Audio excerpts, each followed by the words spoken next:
Hey guys, मैं आज आप सबों को ऋषि दुर्वासा के द्वारा श्री कृष्ण की ली गई परीक्षाओं के बारे में बताऊंगी।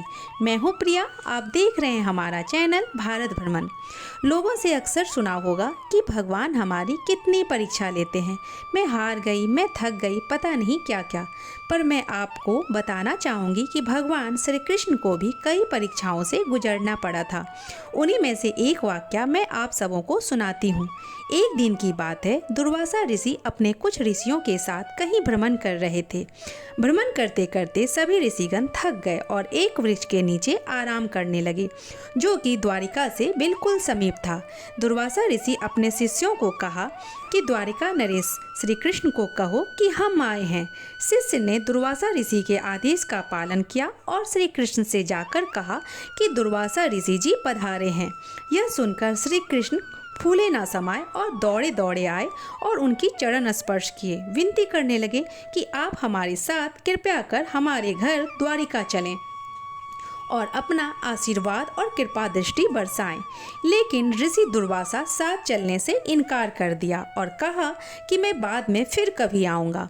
श्री कृष्ण के बार बार मिन्नतें करने से दुर्वासा ऋषि मान गए, पर उन्होंने एक शर्त रखी कि मैं साथ अवश्य चलूँगा, पर जिस रथ से जाऊँगा उसे घोड़े नहीं अपितु तुम और तुम्हारी पत्नी खींचेगी।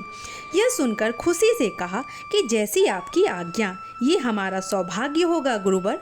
और श्री कृष्ण फौरन अपनी पत्नी से कहा कि हे प्रिय, हमारे घर गुरु दुर्वासा जी पधार रहे हैं, हमें उनकी सेवा हेतु खुद ही रथ खींचकर लाना है। रुक्मिणी ने जरा भी देरी न करते हुए फौरन ही कहा, स्वामी हम तैयार हैं इसके लिए। दोनों ही गुरु दुर्वासा जी और उनके शिष्यों सहित रथ खींचने लगे और जल्द ही द्वारिका ले आए। उन्हें सिंहासन में बिठाकर उनके चरण धोए और अपने अंग वस्त्र से उनके पाँव को पोंछे तथा चरणामृत ग्रहण किया। फिर उनके सामने ढेरों प्रकार के व्यंजन परोसे गए। दुर्वासा जी बोले, मुझे इन व्यंजनों में तनिक भी रुचि नहीं है। अगर तुम खीर दे सकते हो तो मुझे वो चाहिए। यह सुनकर श्री कृष्ण फौरन ही खीर बनाने का आदेश दिया और ऋषि दुर्वासा जी के आगे खीर प्रस्तुत किया गया। दुर्वासा जी सारी खीर में से खुद थोड़ी खीर रखकर श्री कृष्ण को आदेश दिया कि तुम बाकी के खीर खा लो।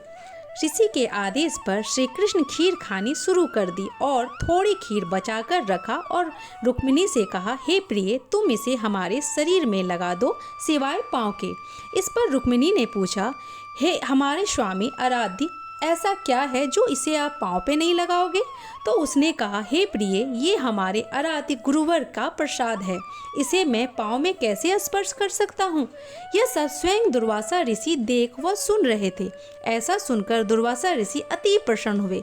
यह वरदान दिया कि जहाँ जहाँ पर यह खीर स्पर्श होगा वो वज्र के समान मजबूत हो जाएगा।